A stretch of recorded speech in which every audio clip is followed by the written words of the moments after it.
Welcome back to another episode of the Decision Hour. I'm your host, Adam Bird. Got a great interview lined up for you guys today. Today, my guest has over 25 plus years in the military, which started as an enlisted Navy fast attack submariner. Later on, retired as a lieutenant colonel in the United States Air Force. I know what you guys are thinking. That's the first I've heard of that, too. Yeah, Navy, Air Force, I get it. He also brings 10 plus years as a government contractor. He is the author of The Losing Game, How to Lose a War and Fail Our Veterans. Join me as I welcome Mr. Eric Hommel. Eric, how are you, my friend?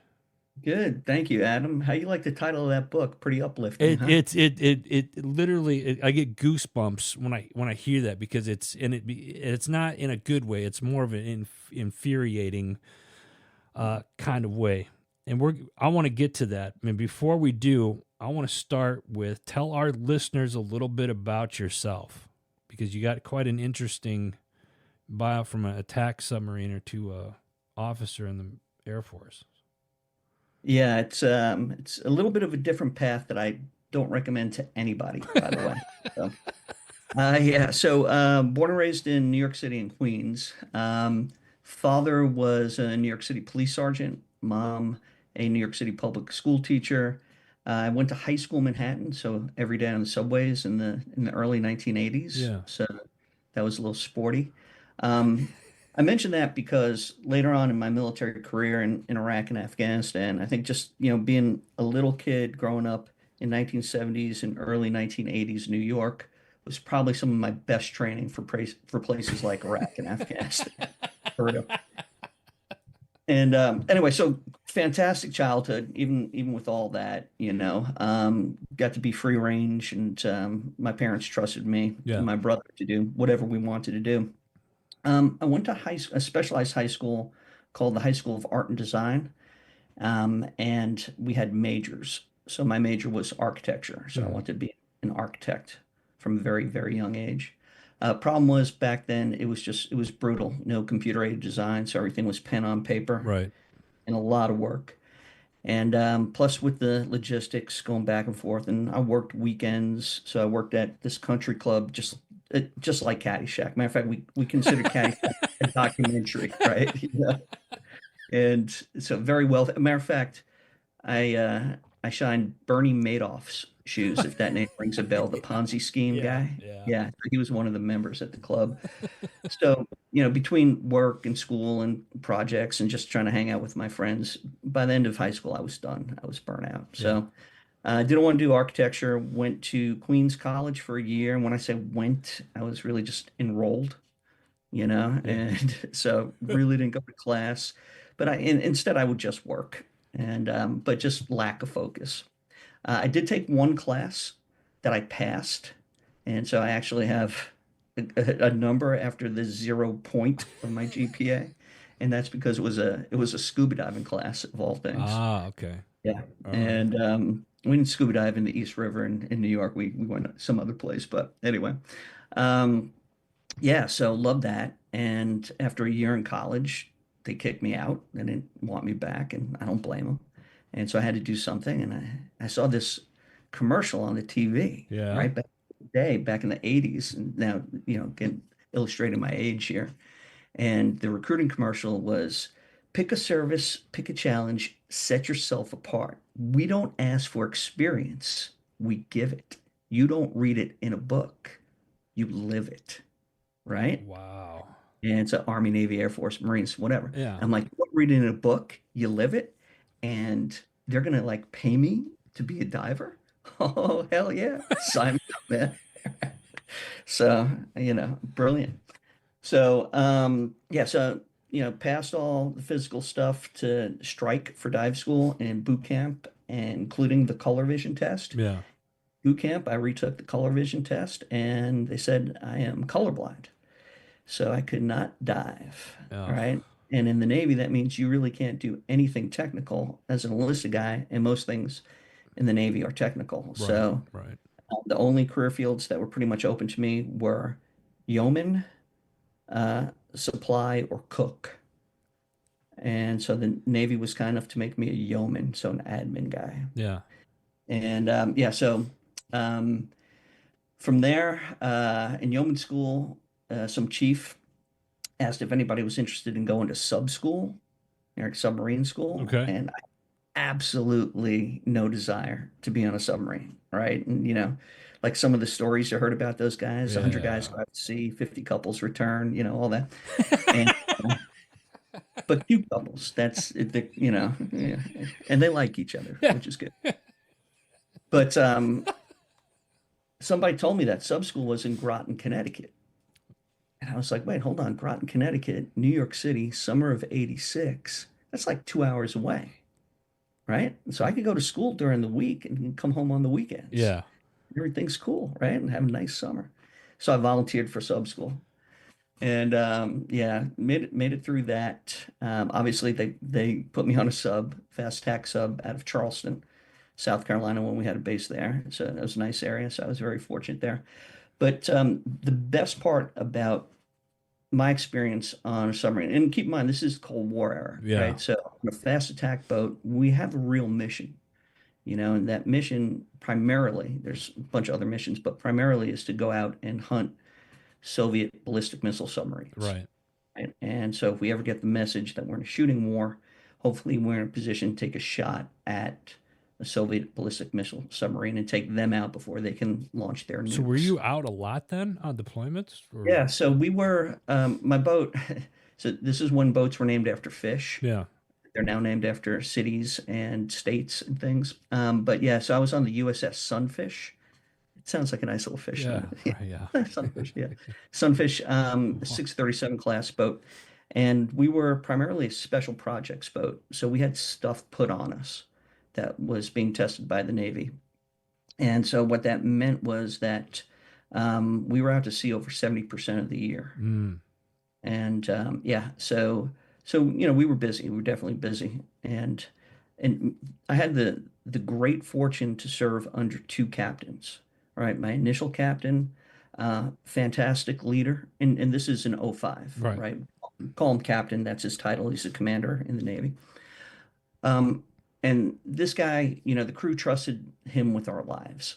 And he was, the seer and knower of all things. And, you got to be kind of special to be a submarine captain, Yeah. right?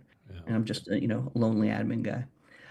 Um, then halfway through my enlistment, we changed command, and here comes a new captain. All right. The crew didn't change, but senior leadership changed. The Right. captain changed, and the senior enlisted guy on board the boat changed. We call him chief of the boat, or Cobb for short. Okay. So the captain and the Cobb change, and just it's almost overnight, Adam, it seemed like everything just went to shit. Okay. So it wasn't the crew, right? It It was was leadership. leadership. And why? Well, first captain actually cared about the crew. Second captain cared about his career. Yeah, I was just gonna say it sounds like it's gonna be a career move, like he was doing something to advance his career. And it Yeah, seems like it's the case in really all branches at this point. It's not the first time I've heard that. absolutely, brother. And look, this is nothing new. Okay, back in the early 1970s, when we were losing in Vietnam, the Chief of Staff of the Army commissioned the Army War College to study why we were losing in Vietnam. Yeah. Okay, and you can look up this report. And basically, what came back was leadership. Yeah. Okay, that we had an officer corps who was too busy looking out for the careers and not focusing on the mission. Yeah. Right. And to achieve the mission, you need the people. Yeah, so I got to see, not as drastic as Vietnam, but on that boat, I mean, you're still, kind of out there, and you have a huge enemy called the Atlantic Ocean trying to kill you also, right? Yeah. And so, man, I tell you what, that or those lessons never left me, right? Just seeing that first and being a yeoman, you're kind of in the middle of everything on a submarine because any type of personnel action, any type of administrative actions coming through your little office. And so I got familiar with the way that the commands ran, both first captain and second captain. Yeah. And so, yeah, so I think that just kind of put me in a certain mindset for the rest of my military career. Anyway, after the Navy, got out, didn't want to, live in a tube with 100 other dudes for the rest of my life. And it turns out I like sunshine and my own bed. This hot wrapping thing, not for me. So, yeah, so finished up. I had a reserve commitment. So my initial commitment back in the day was 3 years active, 3 years as a traditional reservist, Okay. and then 2 years as IRR. IR. Yeah. Exactly. Yeah. Yeah. So it's an 8-year commitment. But Right. anyway, so I had to report to a reserve center, where I was going to school. So I went back to an art college. I went from art high school to art college, Savannah College of Art and Design. Because I'm done with the military at that point. Yeah, I got a reserve thing, but whatever. And instead of architecture, I focused on historic preservation. Oh, All right. So okay. yeah. So I always loved the TV show on PBS, This Old House. Yeah. You're familiar, Oh, right? sure. Yeah. Yeah, it's my favorite, right? And so I came to the point where, look, being stationed in Charleston, right? A lot of, History. history there, beautiful Yeah. historic structures. Savannah, same Beautiful thing. there I'm too. going to Yeah. school. I'm like, you know what? I'm gonna fix things instead of designing new. Let's fix what we have. Let's preserve that. And so yeah, wound up getting a fine arts degree and came out of there also married. And so this is a big part of the story, right? And I know a lot of the vets, whenever you start incorporating a marriage and a family into your career, that's when things change, right? Sure does. Yeah. And so I also neglected to tell you that in between my brother was killed. So my only sibling was killed. And and I had met this girl back in the Navy, and so she helped kind of fill that void Hmm. of that loss. And yeah, so long story, but basically got married when I was 24.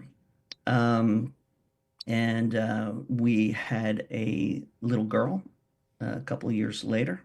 Things in marriage weren't fantastic, but having a little child changes everything. Yeah. And I knew I couldn't leave. I had to protect my little girl for a number of reasons. But anyway, so this whole notion of like being a historic preservationist, even my focus actually shifted over to historic wooden ships, So how right? long? How long was this process? Once you got out of the Navy, you go to school, and then you're doing preservation. Like, how many years was this between that and you're getting back into the military? Yeah, yeah. So enlisted at 19. And yeah, where I'm headed here is, I had to again just kind of come up with a better plan to make sure that my family was taken care of. Yeah. So I went to grad school after my undergrad at Ohio State. I'm sorry, the Ohio State Oh, University for jeez. And yeah. that's the show, folks. That's all the time we have. That's- 'Cause my wife was from Ohio and she desperately wanted to get back home. Huge mistake, get back home. But anyway, yeah, so things weren't working out well, and school was fine. School was absolutely fine. yeah. Had a paid internship, which was cool. But my father was dying during that period, and plus family life was not good. And I had to make a decision. Hmm. And I couldn't come up with what to do next because it was pretty evident my marriage was gonna, just fail at that point. And I was just trying to preserve everything. And one day I'm in class, I'm sitting next to a former Army guy, junior officer, just separated from the Army. And he just turns to me one day without really, any precursor to anything. And he says, "You ever think what you'd do if you had the chance to do it all over again?" And I'm like, "Yeah, not get married." And he's like, "No, no, no, with the military," right? Because I was still in the reserve at this Right. point. I'm Right. beyond my 6 years. just stayed in the Navy Reserve because I liked it. And so this Army guy he goes, "Yeah, if I ever had to do it all over again, I would join the Air Force. You ever see the way those guys live?" Right? Very, Those were the magic very words. comfortably. Right, exactly. Very And, comfortably. and Adam, I never thought about it, right? It's Yeah. like, oh yeah. It's like, because in Charleston, when I was stationed down there, we would always go to the Air Force base if we needed to use their sports or wanted to play any sports Right. because they actually like grass on their fields. Okay, little things like that. And this Army guy got me thinking, the Air Force, very 9 to 5. good for the family, right? Their base housing's really nice, right? Sometimes you work, right? So It's awesome, right? the key phrase is sometimes, folks. We all know that, right? I'm kidding. Oh, don't be so jealous. All right. So anyway, it's funny later on in life, serving with. Oh, but I was a CB for a while, by the way, in the reserve, so I got to play with the Marines also for a little bit. But later on in life in Iraq and Afghanistan, the Army guys in particular, Yeah. they'd see Air Force, and they'll go Chair Force. It's No, like, dude, no. dude, In Iraq in '03, I remember coming back from a mission. We smelled hot dogs and burgers, and we looked up and we saw these civilian people, or they were dressed in civilians walking around. And we're like, who the hell are those people? And they're like, oh, those are the Air Force. It's like we beelined right over there and made friends with those guys. Like I was done eating MREs after 8 weeks of doing that. And yeah, it was, you guys, smarter, not yeah, harder. yeah. And they had two air conditioning units in each tent. We didn't have one. Yeah, no, I get it. I get it. Yeah, yeah, absolutely. Yeah, I would again later on in life, when soldiers would say Air Force or Chair Force and Yeah. things like that. Look, dude, it took me 9 years to figure out my mistake. At least I figured it out, right? So so you get into the Air Force. You make the decision. You go Air Yeah, Force. Now, did you go in as like a direct commission then because you had college education, or did you go through the OCS program, yeah. I had to do what we call OTS in the Air OTS? Force Officer Okay, Training School, okay, right? So I had to apply, take the qualification test, all that, and meet the boards and what have you. yeah, And yeah, then off to officer training school, which I actually enjoyed. Then again, I also enjoyed boot camp, Navy boot camp. hmm. And so, yeah, and again, the title of my book is The Losing Game. And it's, the kind of premise behind that is life is a game, Yeah, right? And so, in order to play a game, you need to understand the rules.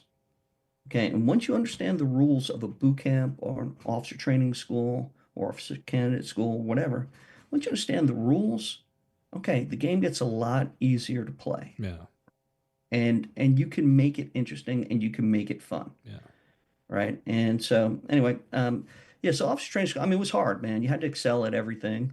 But once I figured out the rules of the game, it got interesting and it got to the point where it was fun. So yeah, so got commissioned as second lieutenant out of there. They sent me up to Minot, North Dakota. oh, Uh, Allegedly the worst base in the Air Force. Yeah, and as a command and control officer, so I was kind of like in the middle between our bombers, our B-52s, and our ICBMs, okay, right? yeah, And so you're kind of like the communications hub and decision-making hub of the base. Again, great introduction to the Air Force because I got to see how Space Command works on the missile side and Air Combat Command worked on the bomber side, and how STRATCOM from Combatant Command yep, perspective works because of the nuclear stuff. interesting. So yeah, great introduction to the Air Force. From there, command and control was going away for officers. So the Air Force made me a logistics planner and sent me to DC as a first lieutenant. Okay, which sucks, right? Um, with a wife, I still have my wife at this point, right? And now three kids total. Okay, because Ah. in Minot, 3 years up in Minot, North Dakota, Yeah, there where it ain't gets much to do up real. there. That's right, only indoor sports, brother. And so it came out of there with three. Yeah, so it was a little rough, but we managed. But here again, the Air Force, being prior enlisted, especially different service Yeah. in the Air Force, turned out to be really a black mark. What year was this when you got commissioned? Yeah, so I got commissioned in 95, January of 95. Okay. All right. And so So I we're rolled still into, there were still I mean that's at 95. I mean that's post Desert Storm, so you're looking at right.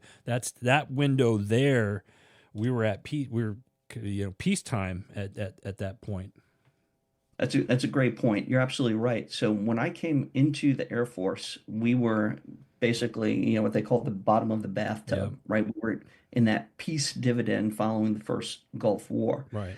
the services weren't hiring a lot of officers. Matter of fact, they were reducing Yeah. the number Well, of. then it would correct me if I'm wrong, but wasn't it in like 90, 91, like right after the Gulf, they let a lot of, I mean, they downsized the military. So we spent like, we'll say 91 to 2000 or, 99, 2000. I mean, there was a big stretch there. I got in the military in 98 and that was still peacetime Right, at that point. So, right. And, just for the benefit of your listeners, right? Because we had defeated the Soviet Union, mm, right? And so that fell apart. We then defeated, I think Saddam's military was like the fourth largest conventional military on the planet. Okay, so okay. we showed that we can defeat any military in 100 hours, and basically air power was king Yeah. back in the day, Yep. right? Back then. Because Yeah. yeah, and we had this model of how to basically win every war. It's like a concentric ring model where you hit command and control nodes first, and you work your way out to fielded military. That's Yeah. how we defeated Saddam on the battlefield. Okay, Yeah. but that doesn't mean that you win a war. You win battles. Yeah, and more on that. And I want to, yeah, we're going to get into the book here in just in a few, but I got a couple of questions before we transition into that. So we're talking timeline now. You commissioned in 95. I mentioned I was, still peacetime in 98 when I joined. 9/11 happens in 2001. Mhm. And all of a sudden everybody's gearing up and we're going to Afghanistan. What that was the start of like this, the most recent war, the 18-20 year war that we have. Why Afghanistan? Was it some people, not everybody, but I'm saying some people were to say that it's to get back at those that orchestrated 9/11. In your opinion, true or false? Well, yeah, so September 11th. Oh, by the way, just for your listeners here, yeah, I reported to the Pentagon July 2001. Okay. So I got to see this really right from the beginning. Were you in And the Pentagon when it happened? so September 11th was a Tuesday. I was at this point I was an aide de camp to the general in charge of Air Force Reserve Command. Okay. And he and I had traveled the weekend of the 8th and 9th. And I came back to work on Monday the 10th, and I was looking at my boss's schedule, and it's like, I work this weekend. I really have nothing going on tomorrow for me to be involved with my boss. I'm going to take off on Tuesday, right?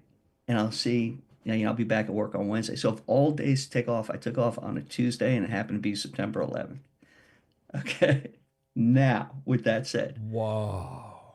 my office was on the complete opposite Opposite side. side Yeah. of the building. And the Pentagon is a huge Oh building. yeah, it's huge. Right. Yeah. Yeah, and we can talk about that more a little bit later on. But back to your question about why Afghanistan.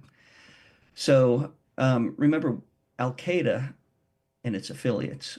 We've been fighting them for years prior to. So remember, they were responsible for the bombing of the USS Cole. Right. That they were responsible for the bombings of two of our embassies in Africa.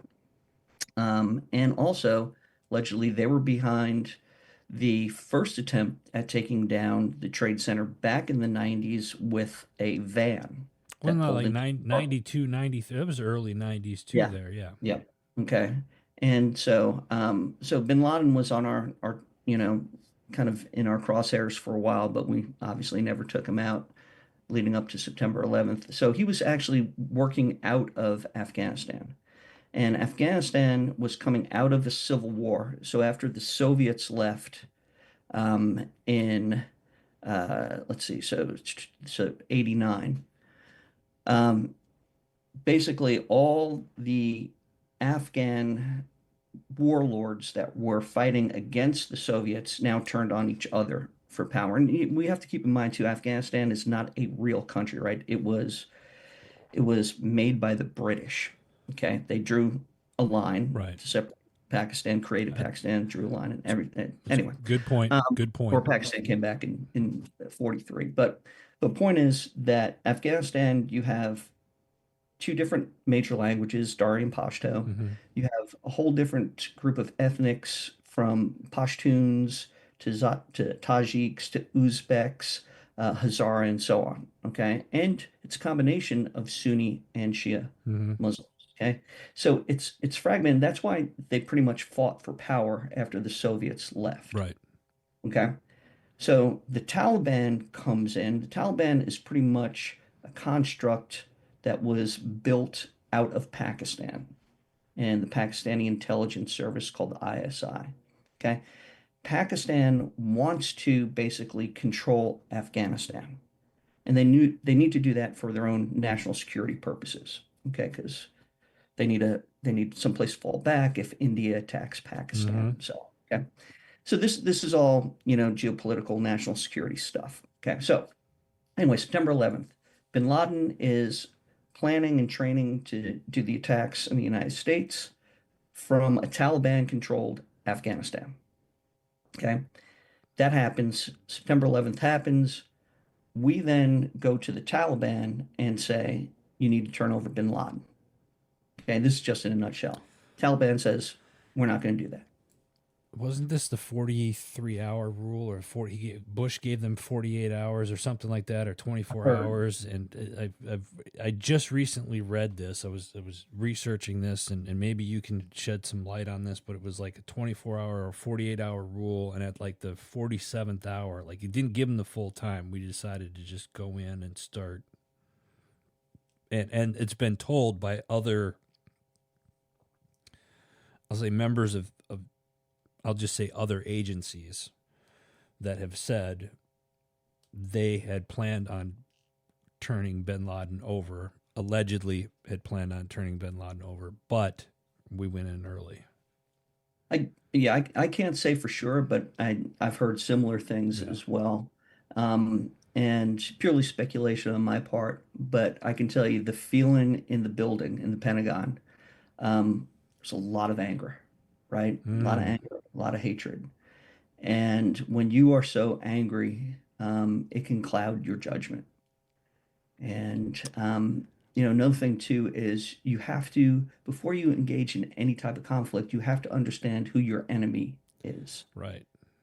And you have to do that, in a manner that is unclouded, right? You can't cloud yourself with anger and hate.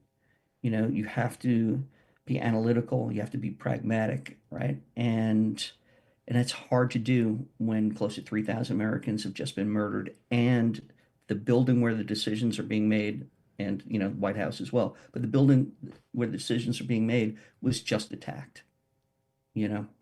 So yeah, I think a lot of anger clouded a lot of rational decision making. That's a whole nother rabbit hole that I will probably for another show, because there's more questions I have on that. But I want to move on so we can get to this here. My next question is, Afghanistan. What was the mission there? Why did it take 18, 20 years? And why were we there after Osama bin Laden was captured? Hmm. Yeah, so the mission in Afghanistan, it evolved over time, right? Initially, it was basically a kind of capture, kill bin Laden and bring him to justice. Okay. And then over time, it became more along the lines of establishing a partner nation. Now that we defeated, in quotes, the Taliban, now we want to establish a partner nation in the region. Okay. And so we want to bring Afghanistan into the 21st century. So if you think about where Afghanistan is physically located, right? So to the west, you have Iran. To the east, you have Pakistan. And then above it, you have a bunch of stands, Tajikistan, Uzbekistan, Right. and so on, Turkmenistan, and a little sliver that connects with China. Okay. So having a presence in that area from the United States perspective, a NATO perspective, because this is a NATO mission, right? Because an attack on one NATO member is an attack on all. Having a presence in that area was believed to be within our national security kind of objectives, right? That would help our national security. Right. So, because obviously this was a breeding ground for people who hurt us. So we didn't want that. And so how do you do that? You do that by building an allied government. Okay. And that includes a security force, right? And that's their military and their police force, which is paramilitary. So we're And helping them build yeah, at our cost, one, and two, to benefit us in the long run. yes, absolutely. Okay. Right. And the key is to benefit us in the long run. Right. Okay. So yeah, so you look at Germany post World War II, Okay. you look at Japan post World War II, Right. you look at South Korea following, 1953 when we signed a ceasefire, Hmm. right, with North Korea. Okay. The United States stayed in those areas, Right. right? We're still there, Right. right? Well, and I Uh, thought a lot of it was because, okay, we destroyed everything, but now we're going to build it back up. And I think the big thing is so funny that you're bringing, Japan and Germany up, and Korea for that matter, is like we went in there because there was either resources that we wanted, or we put bases there, so we have, in theory, from a military standpoint, it was we can get to certain places, or show more. I don't want to say world dominance, but for a lack of a better, like, our strongholds are here, here, here. Don't mess with America, because we, for the longest time, we had that perspective of like we were big brother of the world. So yeah, that really started like in full force back during the Spanish American War, like 1898. Okay, so and it was called the Good Little War, and so that's when we needed those locations around the world to like refuel our ships. Okay, so Spanish American War, right, where we declared war on Spain after they, in quotes, blew up the USS Maine in Yeah, Havana Harbor, right? Turns out in the 1970s, the Navy would do investigation. It turns out it was an internal explosion. yeah, Whoopsie. yeah. But Sorry about don't let that stop you from a good war. Yeah. that. So as a result, we were then able to take over Spanish-held territories that Right. included Puerto Rico, the Philippines, right? Oh, And yeah, yeah, hey, you yeah, have the Philippines, right? That's a yeah. nice place to refuel your ships. How about Guam? Guam's a great place also, Marshall right? Islands. Yeah. Yeah, okay. And there's a reason why we still have a base on Guantanamo in Cuba. It's because of that war, right? So that's where, we needed those locations in order to be able to have that power projection. Nowadays, we don't really need that because we have carriers and we have, tankers, refuelers, right? We can launch a B-2 from Missouri and we can refuel it on the way to a target Right. halfway around the world, and then Have that it thing will fly hit a back. target, turn right around and fly back to Missouri, Yeah. right? So we don't need, places to store coal at this point. But I think so. Following World War II, of course, and this is an important thing that a lot of Americans, we've just forgotten about it or don't care to know about it, the importance of the Marshall Plan, right? So, General George C. Marshall, five-star general, World War II. Okay, he was really the architect of World War II, right? When we Okay. think about when we talk about five stars, we think Eisenhower, we think MacArthur, Hmm. right? Maybe Nimitz in the Navy and so on, five-star admiral. But it was really Marshall who controlled everything from the Pentagon. Okay. When World War II ended, there was a big call to basically punish Japan and Germany, right? Anybody who supported the Axis, they were going to be punished just like we did after World War One. Right. Marshall came in, he's now Secretary of State, so top diplomat. Okay. And he said, no, we're pretty much going to do the opposite. Okay, we're going to rebuild these nations, okay, and make sure. And we said we rebuild, really, they're going to rebuild their nation, right? We're going to, Help you know, supply, help, fund. right? Fund, right? Okay, and but a big part of it was strategic, right? So in Europe, one of the main reasons why we did that was because of Soviet influence. Hmm. If Europe was left on its own after World War II, and Europe was devastated, then easily the Soviets could move even further into Europe. Well, they would have ended up. History would have changed, I think, and I Exactly. don't think you would have called it Germany or you know Yeah, Britain or anything like that. I think it had been controlled by the Russians at that point. absolutely. And yeah, so remember we had East Germany and West Germany, Yeah, right? And if it was up to the Soviets, they'd have all of Germany. right. So so the Marshall Plan, again, a fantastic strategic plan, which, oh, by the way, also formed NATO. Um, and and because of that, I would argue that Marshall really knew how to secure the peace. Okay. So when we talk warfare, right? So Adam, why do we fight wars? And I think the answer is to secure a better peace. That would, yeah, I would say.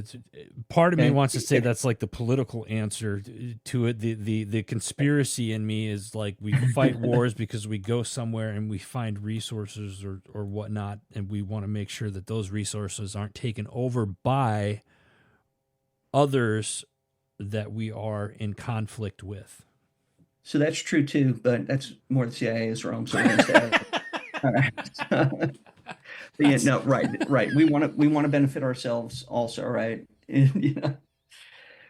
So, yeah. So, and this is something that I outline in the book. I try to explain the five phases of warfare that's really defined in our doctrine, right. right? In military doctrine. They are shape, clear, hold, build, and transition. All right. And I'll just briefly explain the five phases of warfare.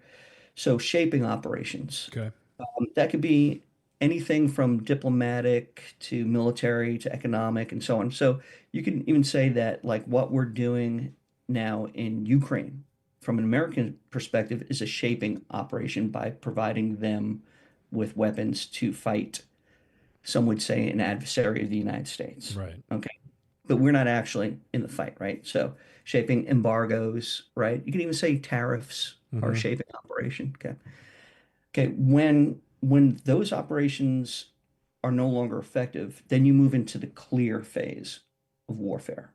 Okay, and that's what the military is trained, planned, programmed, budgeted, and equipped to do, right? Kill people and break their things. Right. And brother, we are the best the world has ever seen at clear, right? We are awesome at clear. No argument there. Now, after we beat the bad guys, now you got to hold. You got to hold the environment.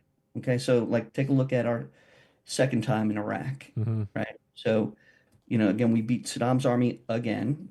We roll in, okay?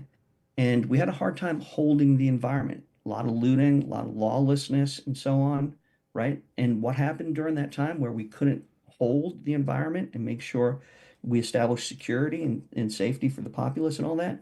Then you had these different Sunni and Shia factions rise to power, Yep. okay? Yep. So you have to make sure the bad guys don't come back into business during the whole phase, okay? And then build. Okay, when I say build, I'm not just talking infrastructure, okay? And anybody can, lay pavement or, build a vertical Right. structure or You're whatever. talking Okay? about building from a leadership political standpoint that we benefit from for years to come. Absolutely. Yeah. Absolutely right. So you got to build the bureaucrats, you got to build the government, right? You got to build a security force, right? You Yep. have to build socioeconomic stuff. Okay, so You're society has you're to function. basically training the trainer at this point and trying to get them to where they're sustainable on themselves so we can eventually not have as many people in the region or whatnot so they can sustain themselves. Best case scenario, yes. Yeah. Okay, and that takes a long time. That Takes makes a sense. I really, mean, that when you put it that way, that makes sense because a lot of right? it's just like, why are we still there? Why are we doing X, Y, and Z? Yeah. And a lot Because of it, I think, is just from a political standpoint. But at the same time, what you're saying, it makes sense. yeah, and it takes time. It takes a lot of time. Because again, look at the Iraqis post Saddam Hussein. Yeah. It, most of these people, they grew up under this authoritarian kind of Regime. Yeah. weight of Saddam and the Ba'athist Party. All right. These people have no idea what representative democracy is. They have no idea what, self-agency is, self-determination, Yeah. right? I mean, if you stepped out or stepped out up, then you would get crushed Yeah. by the regime. And so these people needed time to figure out, what is this new Wait, world all I have about? a say in something now? Oh, Yeah, how about that? yeah. Your own life, your family's life, right? And so completely foreign concept, but we're going in with this kind of American view of everything. And, that democracy is just going to spring to life. No, brother, democracy takes time. Okay? Eric, you've authored this book, The Losing Game: How to Lose a War and Fail Veterans. And I got to tell you, when you handed this to me several we last month, just reading the title of it was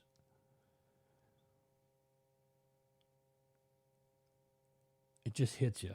As an Iraq vet myself, I was there for the initial push in '03.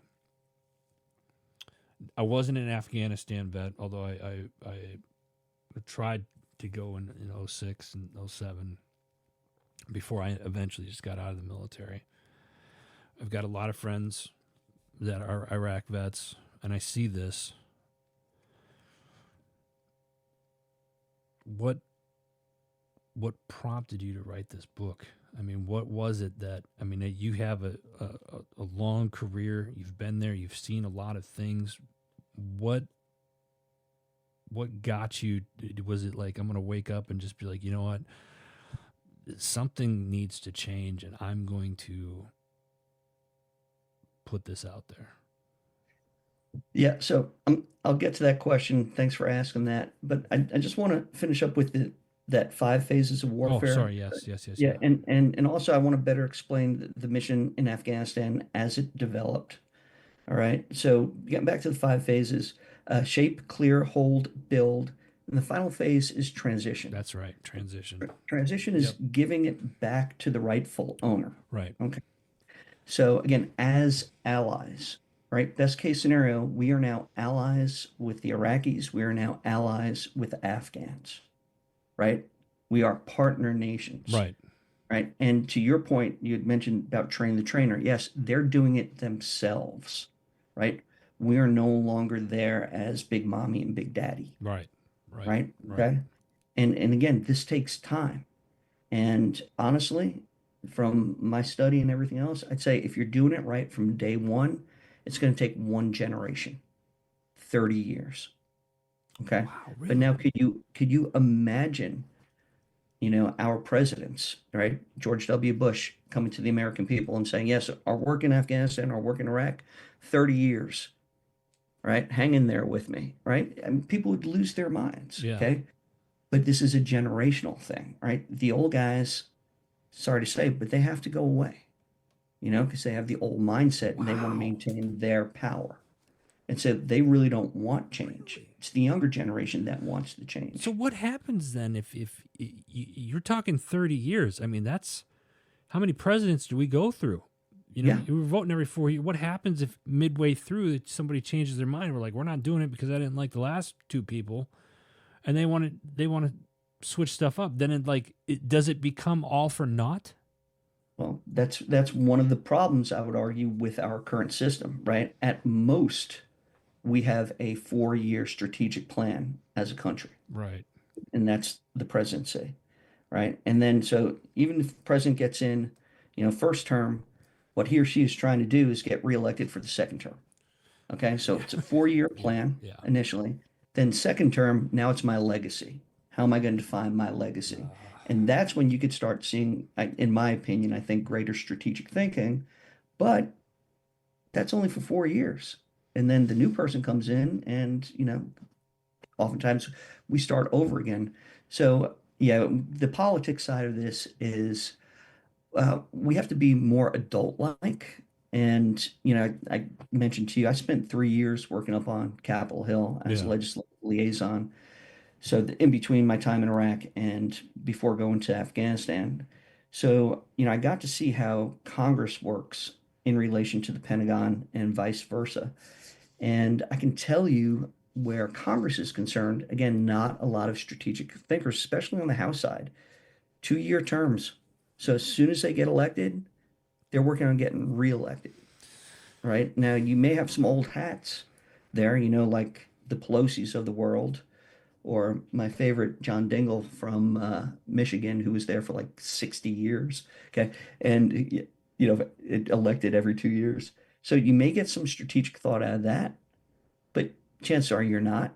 Then you look to the Senate and you say, hey, how about you for some strategic thought?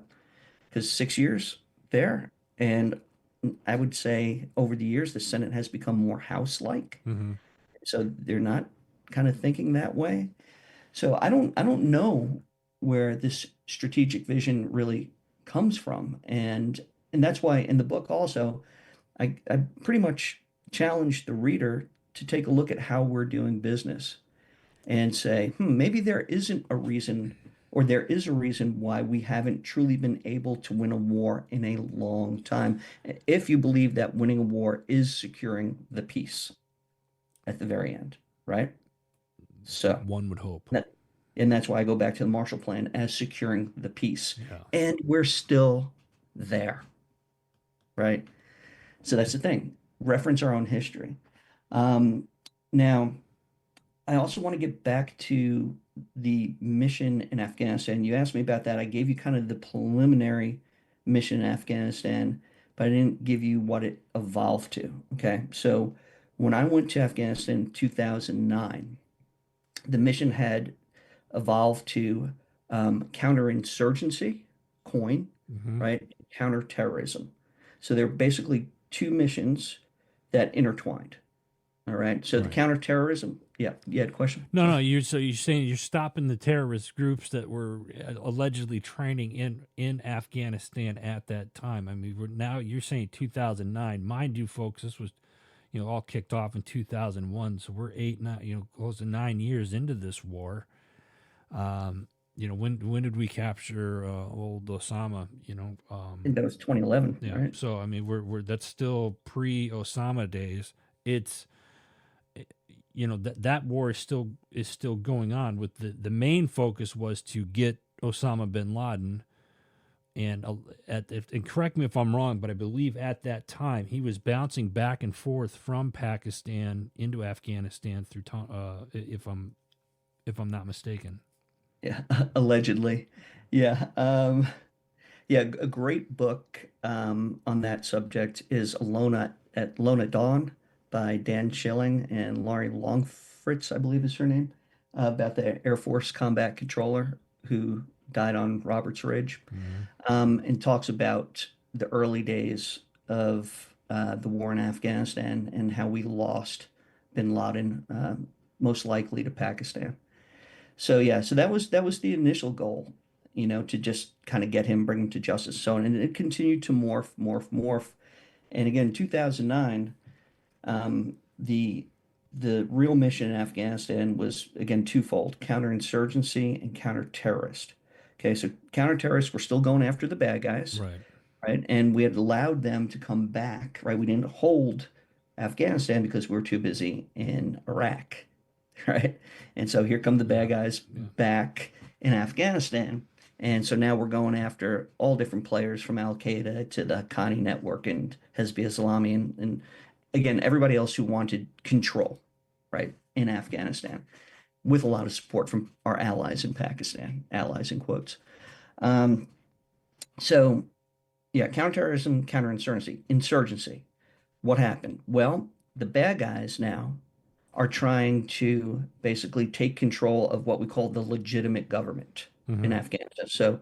So we helped establish a government in Afghanistan, or known as JAROA, the government of the Islamic Republic of Afghanistan. Ahmed Karzai, the president, free and fair elections. Oh boy, international community loves free and fair elections. Okay, they hardly are ever free and fair. Um, and so now we're standing up sectors of government. So everything from public works to public health to Ministry of Hajj to get people to Mecca and Medina as well, amongst other things. Right, trying to create this functional society.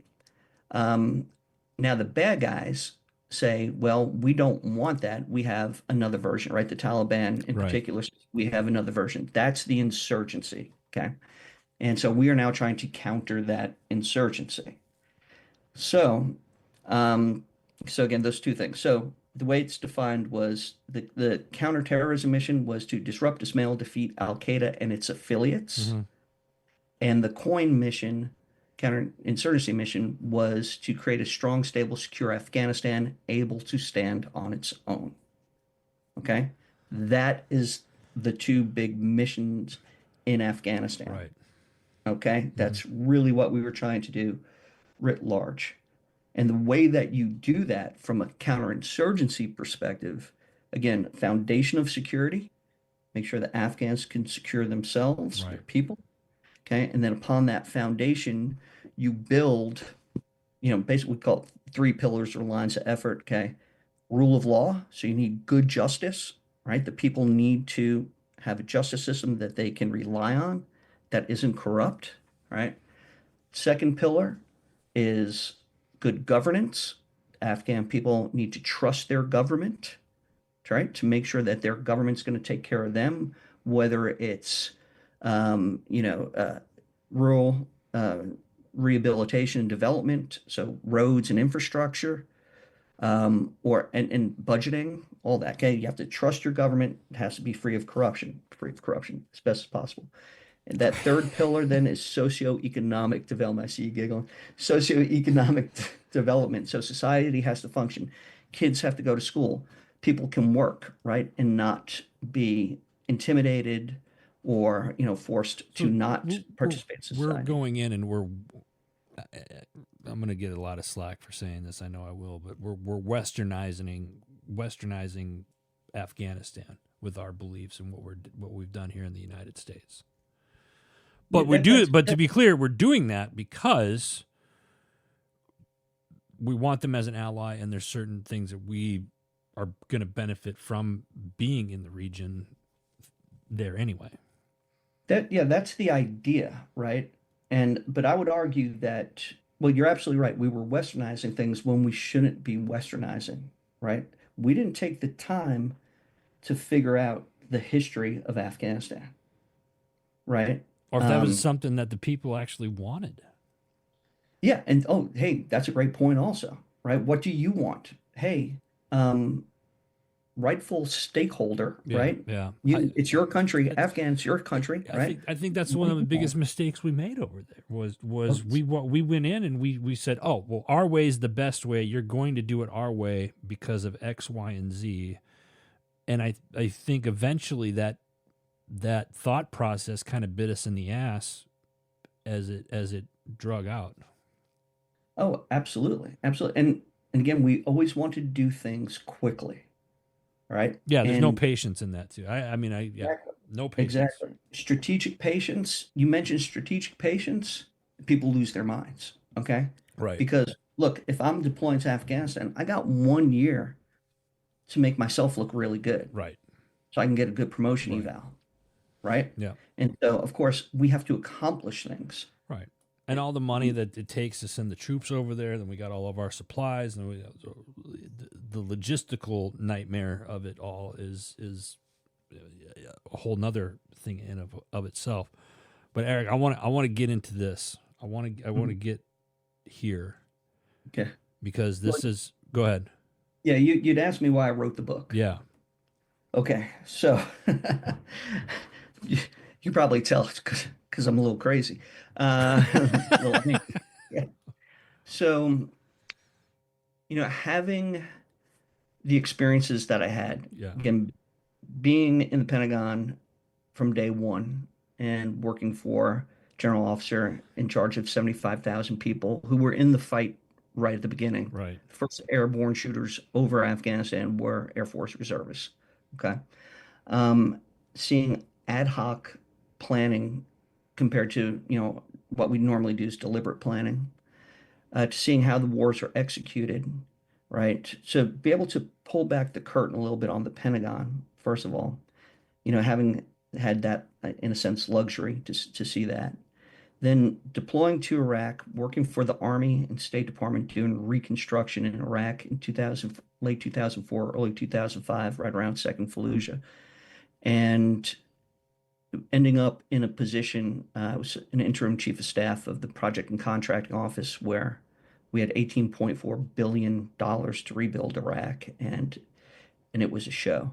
And knowing what Washington wanted us to accomplish in country while everything's blowing up around you was insane, right? Again, it's all about speed, right? We've got to show that we're winning. And then the 3 years on Capitol Hill and seeing the wars from that perspective, Yeah. doing congressional delegations where you travel to Iraq and Afghanistan and other places, and being in the meetings with guys like General Petraeus, right? And the ambassadors and so on, because I'm escorting members of Congress. And at one point, I also escorted three governors who had guard troops in country as well. So I've been a fly on the wall throughout um, the events since September 11th, and then as a contractor training people to go to these places later on after I retired. And so kind of having like an insider perspective on things Yeah. and knowing that we were losing, right? And trying to also make that clear to leadership that we were losing and we needed to shift, and being dismissed. Um, so that right from the get-go, you know, made me a little bit angry. But what really kind of pushed me over the edge was in 2019, December 2019, a man by the name of Craig Whitlock. He's a reporter for the Washington Post. He published a book called The Afghanistan Papers. What's the And Afghan? For those that are listening and aren't familiar with that, what is the Afghanistan Papers? yeah, so what Whitlock did was he went back through different congressional testimony and back through the Special Inspector General for Afghan Reconstruction, SIGAR, went back through all these papers to basically put together the fact that, in his words, that senior leadership knew that we were losing and they were lying. Wait, Okay, and wait, his wait, wait. Say the date again. December 2019 is when it was published. Okay, so that's right before COVID, right? And so you got a little bit of press right at the beginning, and then COVID hit, and that went And away. it disappeared. Yeah, right. And yeah, so Whitlock, one of my favorite quotes from the Afghanistan papers is that we were at war with the truth. Okay. And dude, I can tell you, sitting in a number of these meetings and hearing the way senior leaders, both in the military and in the civilian sector, whether it's State Department or government, just not tell the full truth. Dude, I'll tell you this story just real quick. Okay, Yeah. so my first trip to Afghanistan was in 2007 with three governors. All right. So I escorted a governor from Rhode Island, South Dakota, and Colorado, and because they had guard troops federalized, and so we went to Kuwait to see kind of the logistics stuff, and then to Afghanistan, Iraq, and then Landstuhl to see the wounded troops, right? Okay. Yeah. And so in Afghanistan, my first time in Afghanistan, obviously I'd served in Iraq, but first time in Afghanistan. And we meet with the ambassador, we meet with the ISAF commander, International Security Assistance Force commander, the Army four-star. Yeah. And then we go to see the Army two-star, who's in charge of the Combined Security Transition and Assistance Command Afghanistan, CSTICA. Okay, so this is the guy who's responsible for training all security forces, all Afghan security forces. It's 2007. And he's briefing the three governors, and he says, "We will have the Afghan National Security Defense Forces, okay, cops, soldiers, and airmen, fully trained in 1 year." That was 2007. And I'm sitting in this brief, and I'm going, "Man, that's cool, right?" Right. I mean, that's like the foundation of everything, right? That security foundation. That's cool. 1 year, we're good to go. Then everything else can happen. And then, of course, you go back in 2008. It's like, in 2009, we will have the Afghan National Security Defense Forces fully trained, right? I mean, this is the way, this is what we were doing year after year after year. It's a game that they play. Absolutely. Right. Instead of just telling the truth. Now, Right. And hold the on. truth, Let me yeah. for the listeners. What's the purpose of that? Is that a career move in a sense of was it the same? And I don't know. I wasn't in Afghanistan. Was it the same commander? Was it the same 2 star all those years, or did the first one say it and then was he Yeah. held accountable after a year for not having the troops trained up? I They, know they that I usually, kind of made it funny there. It's kind of an yeah. oxymoron, Yeah. but They held usually, accountable, really? No, I was kidding. they usually rotate it out. And to be honest with you, I can only speculate, right? I Right, mean, right, right. there may be some who truly believed that that was going to be the case, that Yeah. on my watch, on my 1 year rotation, we will Yeah, I truly mean that's a. achieve I mean, objectives. think about that, Eric. That's a great goal to have. If It is. It's a if that's fantastic. and if you can achieve that in a year, I mean that's saying something. I mean that's a gold star on or potentially another star on your That's right. A nice silver star. That's right. another silver star on your Yeah. collar there. But it's being in the positions that we've seen and over the years, is it realistic for that to happen? Hmm. I mean, Yeah. And anything's that, doable, I guess, but at that time, I don't think that was a realistic goal. but also you have to take stock of how we're doing it, Right. right? Um, so I wound up eventually as a provincial reconstruction team commander in Panjshir, Afghanistan. I wound up having the responsibility to train over 600 policemen, Afghan National Oh, Police. wow. Okay. Okay. Now, I took over that responsibility from a contractor called Dying Corps. Mhm. Okay. So we originally contracted that out. Dying Corps had, in quotes, trained the Afghan National Police in Panjshir for the past 3 years. Now, my father, as I mentioned, was a New York City police officer, right? Um, the police academy in New York is not 3 years long. Okay. I think it's like 6 months. Right. Okay. So you would think that if you have a police force that's been trained for 3 years, that this would be one awesome police force, right? They know all the ins and outs, right? And again, they're paramilitary. Okay, so they have the military thing, but they also need to know law enforcement and so on. They have to be public servants and so on. When I took over that responsibility, what I found out, because we took the time to figure out what was done and what wasn't done. That's another thing, right? You have to slow down. You have to figure out your Right. baseline. And what we figured out was not a lot was done. Okay, so they were again trained for 3 years, but were they really trained for 3 years? And one of the biggest problems that we realized was part of the reason why they were not good at being police officers was because they were largely illiterate. Mm. Okay, so imagine Wow. an illiterate police force. They can't even understand the law that they are charged to enforce. Okay, they're not stupid. Okay, but they're illiterate. And the reason why they're illiterate is because of all those years of warfare. Yeah. Okay, education Yeah. is a luxury. Yeah. It wasn't a top Education, priority. right, that went away. And so it's about survival. And so what I said to my command is, whoa, we got to stop, right? We actually have to teach these guys how to read and write first before we can start teaching, tactics and procedures and everything else. Dude, I was building better thugs, is what I was doing. Okay. Yeah. Yeah. I mean, I'm glad you're putting it. I'm glad you're putting this out there because I think what you just explained, Eric, right there,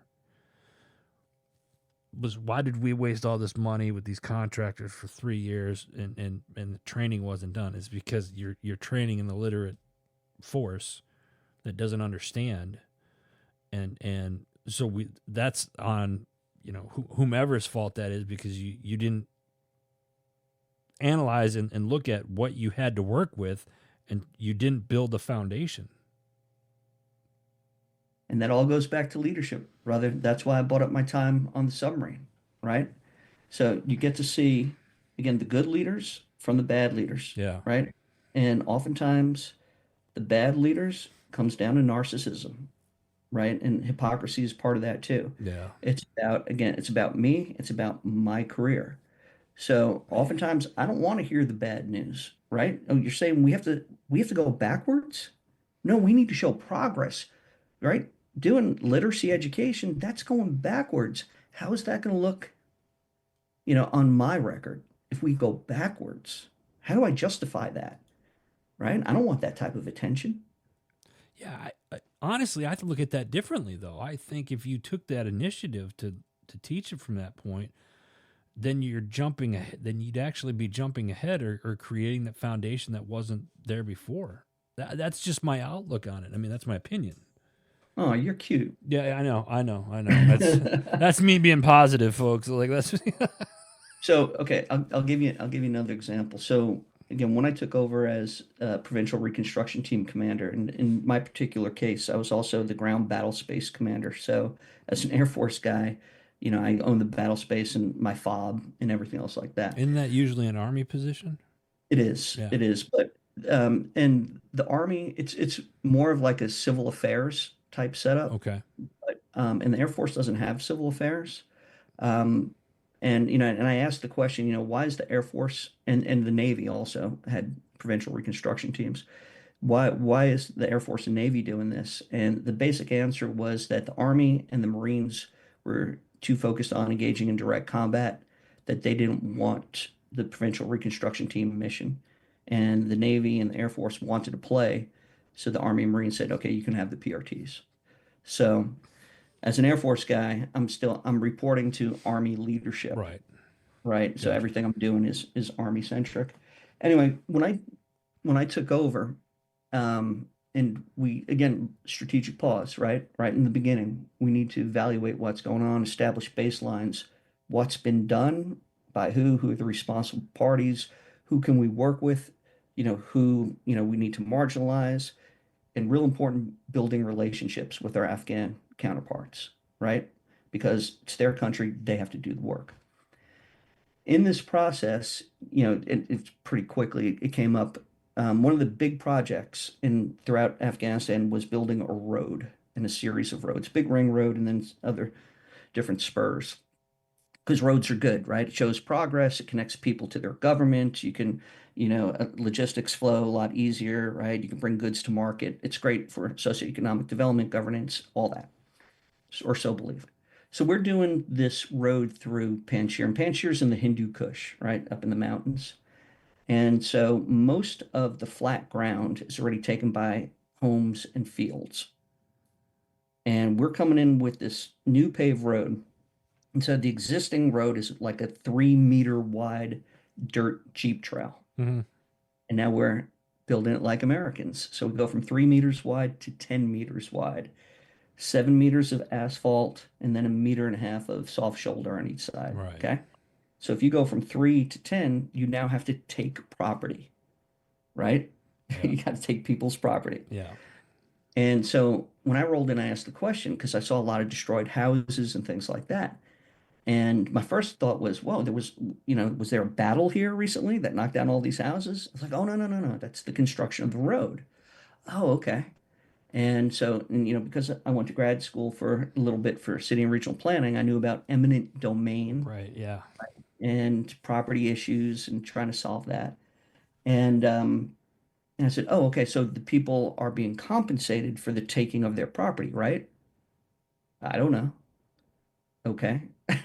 So I go to, and that on our side, on the US side.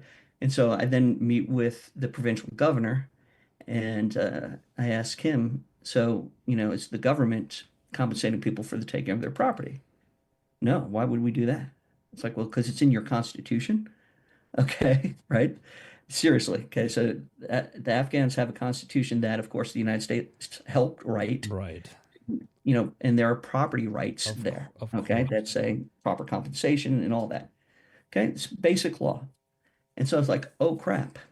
So we are violating the Afghan constitution by not paying these people, right? And what are the people told? They're told basically shut up. Okay. Yeah. Now, brother, Put yourself, okay, you're in Pennsylvania, right? So the state of Pennsylvania comes to your house and says, we're going to tear down half of your house because we're building a road through. No. You're going to be like, well, you're going to pay me, right? And they're going to be like, no. How would you feel about that? Yeah, I can't say even on my own show. I wouldn't say no. Right. I think we know what and the permanent domain, the law. I mean, here, stateside, there's ways around that too, but you got to do it right, and to do it overseas.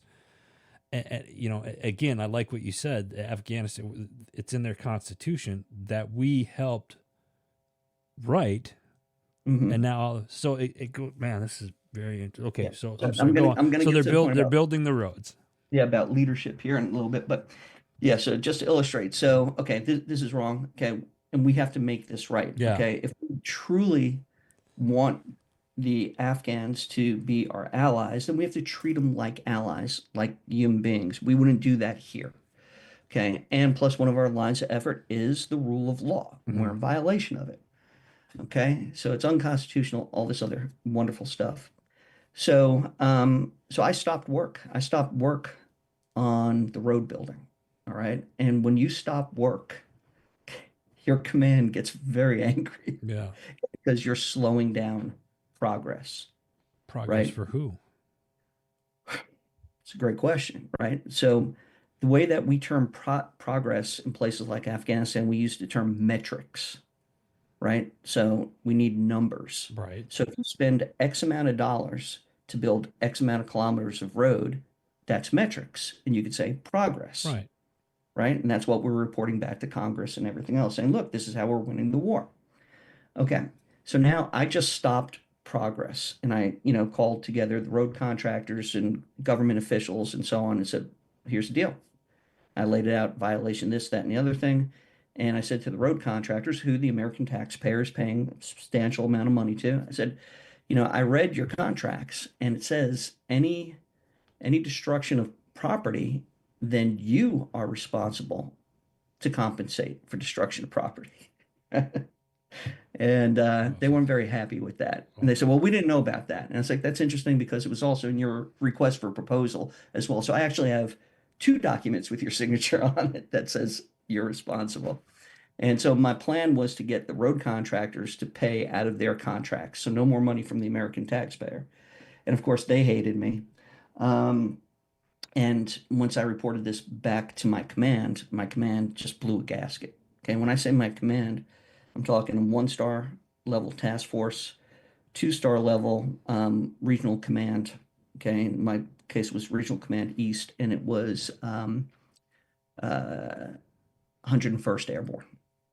Okay, Of course. yeah, and so who's this little asshole out in Panjshir screwing things up? Yeah.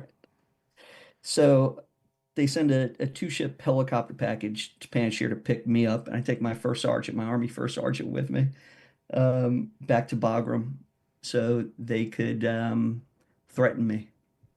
Okay, and they put me in a room. I reported in. They put me in a room and said there's a lot of eagles on shoulders and stars on uniforms, and they have a lawyer there as well, and they're telling me that I can't do what I'm doing, right? By shutting this down and compensating these people. Oh, Army Corps of Engineers also there. And they asked me, by what authority do I have? And I said, well, the law, right? The Afghanistan Constitution. Right. Um, and eventually they got to the point where they threatened a bad promotion evaluation, right? Again, because I'm slowing down progress. Now, I couldn't care less at that point because I already had made up my mind that I was going to retire as lieutenant colonel after that tour.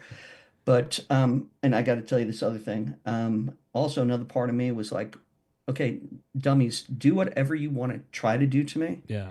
I just came from working with Congress and for the NATO Parliamentary Assembly, the political arm of NATO. And I'm very good friends with the president of the NATO Parliamentary Assembly, Congressman John Tanner from Tennessee. And that's my ace up my sleeve. Yeah. If you guys want to screw with me, I'm going to call him. I got to ask Eric, who whose progress was it that you were holding up? Was it the progress that from the hierarchy of the military, the U.S. military, or was it the progress of the Afghan government at that time to have this road built? It's a great question. So the Afghan government, once I explained everything to them about eminent domain and how it violates the Constitution, because they didn't know, Right. they were like, "Oh, this makes sense. This makes total So did sense." they Yes. back off on that then? So the contractors are different than the government. No, no, Okay. I get that, but No. I'm asking, did the government? So the government, yeah, absolutely. Okay, Now, so the now progress this, then one could argue is that if you're getting heat from the U.S. military, even though that the government in said country that you are in has backed off on it, but our government or our military is giving you grief. It's not you're not it's not painting a good picture for leadership in our military yeah, in all yeah, counts. right, right. And again, we lost. Okay, and you're absolutely right. It doesn't paint a good picture. And maybe, with Afghan government officials going, okay, this makes sense. And eventually they came on board because we weren't going to do, the PRT wasn't going to do damage assessment surveys. Yeah. It's government responsibility. Now we mentored them, right?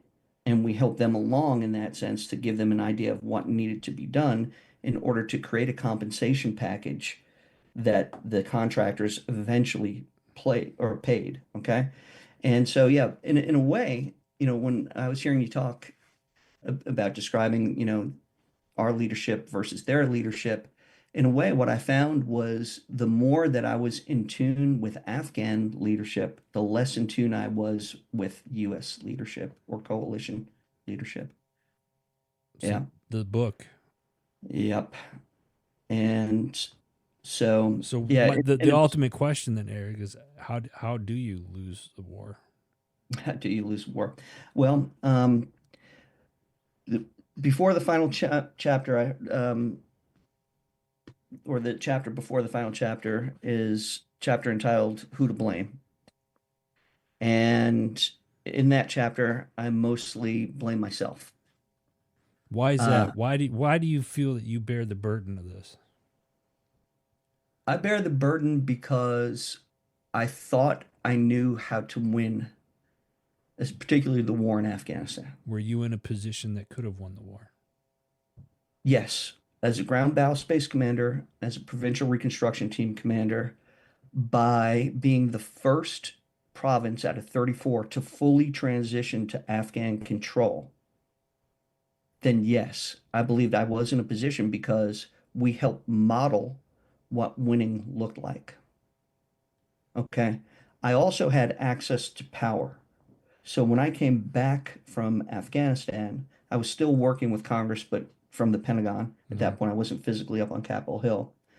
And so, for example, the professional staffers from the Appropriations Committee, so that's the money people, right? Right, right. They call me in to speak to me, and the basic question, and look, and I'd go up to Capitol Hill and I would give briefings on this, basically on how to win the war, right? Anybody who wanted to attend a briefing, right, in one of the committee conference rooms and so on, and some individual members wanted to see me as well, but the one that really stands out, so the meeting with the appropriations folks, and they asked me the question, basically, how do we win the war? And I explained to him, look, we've been throwing money at this problem now for over a decade, and things aren't improving, right? So good money after bad. We put the cart in front of the horse, as exemplified by the security forces, right? We didn't train them to be literate and all that. So I explained all this, and I said, okay, so the way you win the war, stop the money, okay? Build the institutional or the individual capacity of like the police and others, Mm-hmm. then they can build the institutional capacity, right? So in order to have a good public works ministry, you need people who know how to fix, repair, and use heavy equipment, as an example. Right. Okay. Once those individuals have their capacity built, then then the larger ministry has institutional capacity. So that's what we need to do. Slow down, stop the money, build individual and institutional capacity, and then reintroduce the money in a transparent, accountable fashion. Wait a minute. I got a question because when you say stop the money, and then Yeah, you're talking about building, teaching these people how to build, and yeah. from a construction standpoint, right? Well, yeah, and again, from whether it could be anything. It could be building teachers. Okay, we built Right. Where physical so where does the money come schools. from in order to train them? Then? So when I say stop the money, I'm saying don't throw money at projects. Gotcha. Okay. Continue to support people like me, Yeah. That. or even no, don't support people like me. Support people better than me. Yeah. Okay. Support policemen who can go over there as advisors. Yeah. Support, you know, uh, principals and teachers to go over there as advisors and You're mentors. starting to make sense, and I'm quite frankly, I'm getting a little scared now. You're making sense. So all this, and this is nothing new, brother. Okay, this is called stability Right. operations. Right. Okay, Right. and stability operations. Okay, in doctrine, in Department of Defense doctrine, from the OSD level, the military is also charged to conduct stability operations with the same proficiency as direct combat. Did you know that? Did you know that's your I job? did know that as part of the Yeah, job. Yes, yeah, because I've been taught that yeah. many years ago. Hmm. So So I want to go back on something here real quick because it baffles me. That's probably the wrong word to use, but I'm really shocked when I asked you a minute ago, were you in a position to win the war, and you said yes. Then if that's the case, and we're talking about how to lose the war, and it seems like we've become almost subject matter experts in that as a military as a whole. You say in your title here, Eric, and failed veterans. yeah, that came later. Yeah, and I'll get into that. But just real quick, the whole Congress thing and appropriations, just to close it out. When I told them, stop the money, and I went through all that, build the institutions, then reintroduce the money in transparent and accountable fashion. The appropriations folks in Congress said to me, "We can't do that." And dude, I was confused. Yeah, why not? What do you mean? It's like your appropriations. You're the money people, right? Mm, That's what you do, right? And they said, they were honest with me. They said, no, if we stop the money, it would look like we're losing. Okay. That is key, right? Again, tell good stories, right. create good optics, lie Psyop. that we're to show that we're winning, right? Yep. Because God forbid it costs somebody an election or re-election. So it is so the media perceives it like we're winning the war in Afghanistan, doing X, Y, and Absolutely. Z, And which who's is promoting the lie? what we've said on this show before, that we are a part of the world's largest psychological operations going on even today as we do this interview. But the media is being lied to. That's the thing, right? You have Well, the you have media, guys. let's be clear on the media. The media is being mainstream media is being controlled. How many editors do you know at a mainstream media? What do you need editors Yeah. for a media company? So I'm going to shy away from this line of question. This ain't my ballywick, but but I hear what you're saying, Yeah, and yeah, I but look, I you're right. in the book I reference a couple of media things, Hmm. right? Knowing the real story and then seeing how it is portrayed in the media, Yeah, and so it is something that you have to be aware of all the time. Is what is the real story in relation to what is the objective of the story that's being told? right. Absolutely. And a couple of good ones in the book, but I'll leave that for the readers. Hey, real Um, quick, let me interrupt real quick. The book. Where can people find the book? so right now it's only available on Amazon. Okay. So yeah, if you just type in The Losing Game, How to Lose War and Fail Veterans, or my last name, Hommel, Okay. You should be able to find And it. folks, we're going to have that in the show notes here below as well. We'll have a direct link to where you can purchase the book. So thank you for that. But yeah, so you asked about the failing veterans part Yeah. now. Okay. So the losing the war again, just in summary, I thought I came up with the way of doing things differently without money, without, and focusing on mentorship, getting the Afghans to actually do their jobs, Right. holding them accountable, also holding ourselves accountable. Um, and again, having access to power in the Pentagon, having access to power in State Department, having access to power in Congress. Okay. And I failed. Okay. So that's me losing the war. Okay. Now, after I retired in 2011, I stayed on as a government contractor training government officials to go primarily to Afghanistan, but other places as well as advisors, Mm. primarily as advisors. So we're talking State Department, we're talking DOD, and we're talking other agencies as well, from everything from agriculture to justice and everybody in between. All right. And I first start off being the project manager for the training, for the State Department training to get folks out to field locations in Afghanistan, to places like PRTs. Okay. And in that training, like my playbook is really what I was training. Okay. I made State Department think it was their ideas, but it was really my ideas. And so State Department, for your listeners, the Foreign Service officers, they're smart people, very career oriented. Yeah. Okay, so they too, and again, I'm generalizing, but focused a lot on the next promotion and so on.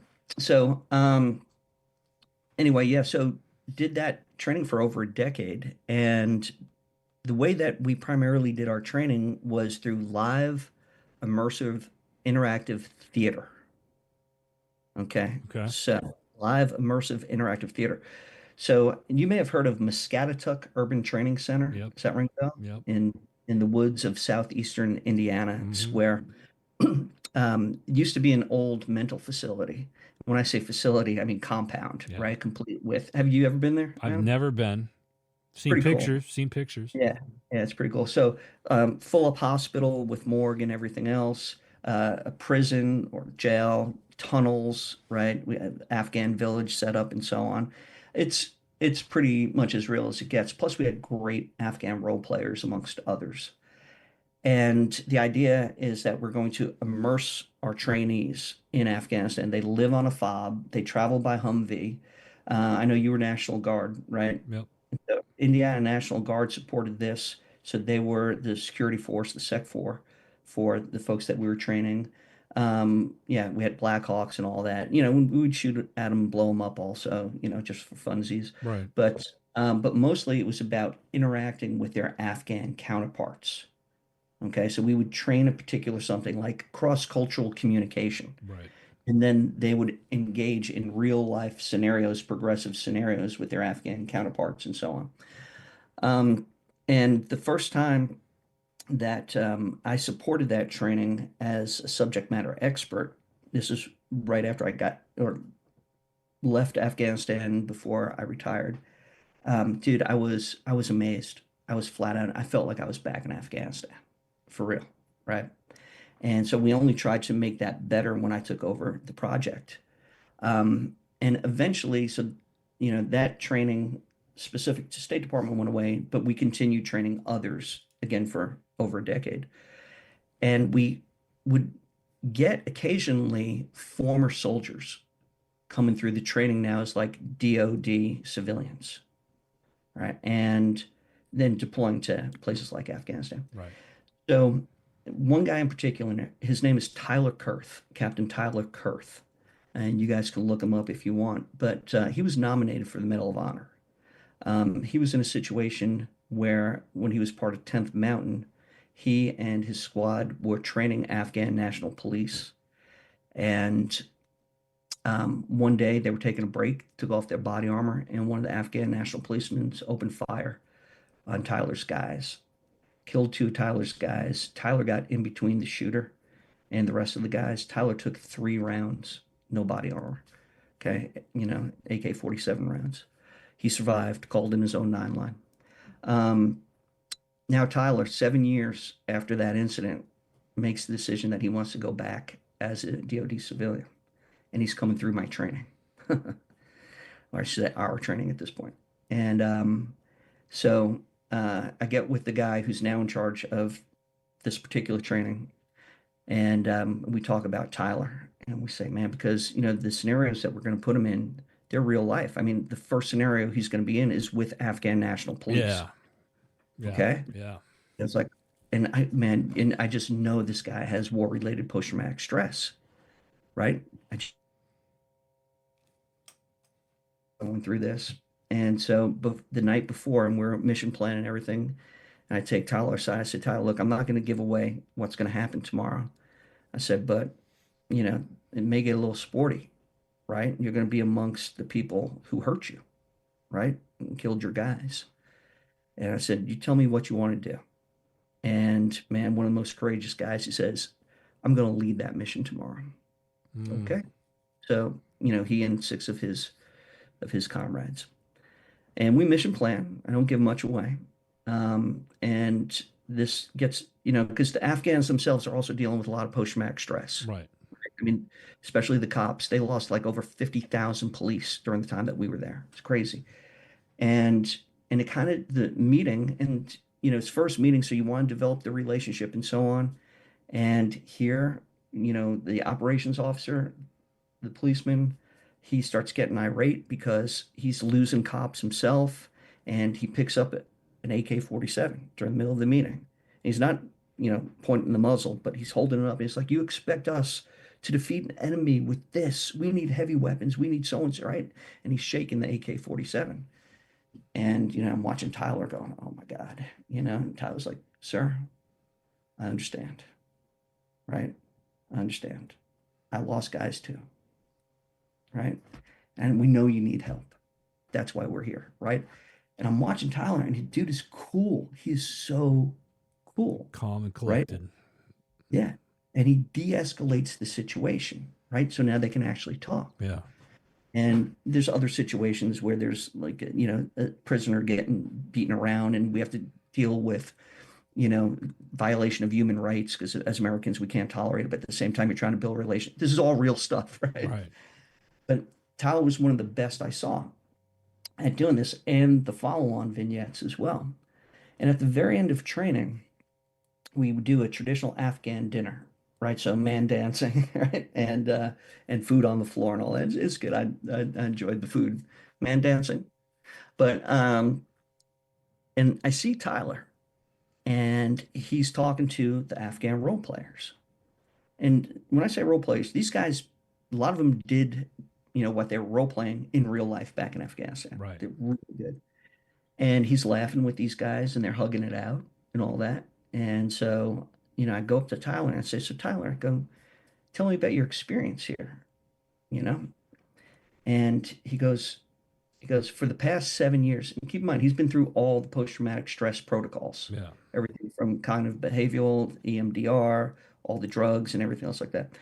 Um, he said, for the past 7 years, I've had nightmares every night. Okay. And he said, out here, I no longer have nightmares. And I'm like, well, hold on, dude. You're living on a fob. We're driving you around in Humvees. You're getting shot at and blown up, right? You had to deal with, stuff in these scenarios and so on, and you don't have nightmares, right? I thought, if anything, we were going to exacerbate it. And he goes, yeah. And he goes, also, I now understand the mission. And I said, Well, say that. Say that again. yeah, I now understand the mission. And I'm like, Tyler, what do you mean you now understand the mission? This was a captain, 10th Mountain, who served in Afghanistan. Okay. It's like, what does that mean? He goes, when I was in the army, I knew my job, right? I knew that my job was to train Afghan National Security Defense Forces in Right. Afghanistan, but I didn't know why. He says, I now know why. Okay. And that was my oh shit moment, Yeah. right? Because I thought that as military members, we would understand the mission, And right? A strong, safe, secure Afghanistan helps the United States national security because they can no longer be a threat to our security, right? Okay. And so for 7 years, Tyler has been trying to take this traumatic experience of his and try to put it into context, right? I mean, how do you make sense of the senseless? That could drive you crazy. yeah. How do you logic the illogical if you don't know kind of the root foundation of everything? And so in his case, because he now understood the mission, he was able to understand that he was there to help build a strong, safe, secure Afghanistan, and that helped America. And dude, once we kind of crossed that threshold with Tyler, I started seeing more vets come through the training with similar outcomes. And I started thinking, holy shit, something's going on here, right? I mean, I'm just a trainer, I'm not a psychologist, psychiatrist, but something's going on. And I started investigating how we treat war-related post-traumatic stress. And what I think we stumbled upon was what I called immersive prolonged exposure. So prolonged exposure therapy is therapy that's used to treat war-related post-traumatic stress. And the way that, in a nutshell, the way that that works is that you will be in a clinician's office Right. and the clinician will try to re-expose you to the trauma, Right. right? Right. And what I argued was let's change the clinical setting from a clinician's office to, in quotes, Afghanistan. Yeah. Bring them out to Muscatatuck. Let's re-immerse them, right? Let them confront, control, and conquer, right? Well, I was In just gonna say and understand. Yeah, I think absolutely. that's the big. It's so like a mind blowing moment. It like I don't think I don't ever recall given the why. Like Yeah. here's your mission, go do it. No questions asked. Be a good soldier. No questions asked. Go do it, and then come back, hopefully, and then go about your merry way. It was never like, why were we doing this? What was the purpose of it? What's the final outcome of it? As opposed to just jumping the gun like it's for some fucking politician that just doesn't, you know. It irks me, but this is so important what Eric just said, folks, is getting that why. And so many veterans out there, I think even today, they ask that question, why were we there to begin with? And who has that responsibility to tell you why? Ooh, yeah, Leadership, man, yeah. right? And I but Leadership's supposed to and know the why. they're supposed to know the why, but do all leaders know why they're doing it? And Other if they than that they're don't, just being told. Then and if they don't, it's then their leaders. that's right. You You need to follow. You guys have heard me follow the money trail. This is the same thing. Follow the chain of command on the whys. Eric, yeah. we're coming up on my time here. The thing is bouncing us all over the place here. I got one more question I got to ask you, and we'll have you back on for another one because there's just so many other rabbit holes that we can go down on this thing, and I strongly encourage us to do so at that time. The show's called The Decision Hour, Eric. You have over our time together today. You've certainly given a lot of decision hour moments. But name a time, Eric, in your life where your feet are on the line and you have to make that decision. What is it? And what's the atmosphere like at that time? You know, it's easy to it's easy to be brave when you have nothing to lose. Okay, so I told you the story about facing, the guys with birds and stars on their uniforms about the whole eminent domain thing. Um, I was brave in that situation because I had nothing to lose, right? I was going to go back home and retire. Yeah. Okay, so that is not, that decision point, right? Um, I'll tell you, in Afghanistan, I'll give you one military and then one personal. In Afghanistan, we were on a mission into a sub valley, and again to meet with village elders to get them to work to do a self-help project and all that. And this was when the rumors were circulating about Americans burning Korans and in Guantanamo flushing down toilets and things like that that turned out to be not true. But and so we're out amongst the mountains, and I mean it's your no man's land. Communication is very spotty and all that. And during the middle of this meeting with these village elders, I get a call over the radio. My guys were back with our vehicles, and keep in mind we're driving around in Toyotas and Hiluxes, okay, Right. no Humvees, okay? No body armor. Also, we're not wearing body armor, and different setup there. And yeah, and there's a crowd of fighting age males gathering, okay, and they're upset because Americans burn Korans. Now, this village that we're in, there's no real road. We had to drive up through a river to get there. Okay, so there's no hightailing it out of there. Right. And so at that point, I thought I had, you can't solicit input at that point either, right? So I thought I had two possible courses of action. Number one, draw down on the crowd and basically say, get back. And, we get in our vehicles and we try to slowly meander out there and hopefully nobody shoots, right? Or number two, address the crowd. And I chose option number two. So I found a boulder and climbed the boulder with my trusted interpreter, Sammy, by my side. And without him, I would definitely be a dead man. And and I said, I'm the commander, and Afghanistan commander carries weight. And I said, I'm the commander. What is your issue? And the guy shouts out, why do Americans burn Korans? And it's like, and I said, and I don't know where this came from, Adam, but what came out of my mouth was,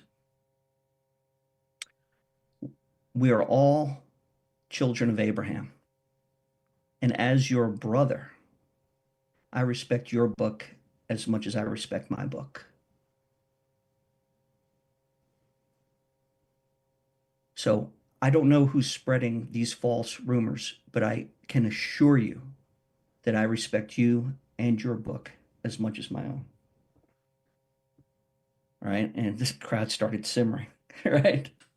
And, you know, and they said, well, we heard about that. I said, well, who's spreading these rumors? Who does it benefit? Okay. I don't see the Taliban here trying to build a school for you, but we're here trying to build a school for you. All right. So we're cool. And I said, okay, so here's the deal. I said, I wound it up really quick and I said, here's the deal. I said, we are leaving now. Okay. And we will be back in a week. And when we return, I expect a warm welcome. Oh, wow. And we get into our Toyotas and we slowly ease away. A little And the whole ballsy. time I'm looking in the rearview mirror and I'm going, please don't shoot. Please don't shoot. Please. Jeez. And we went back the next week and we were greeted well.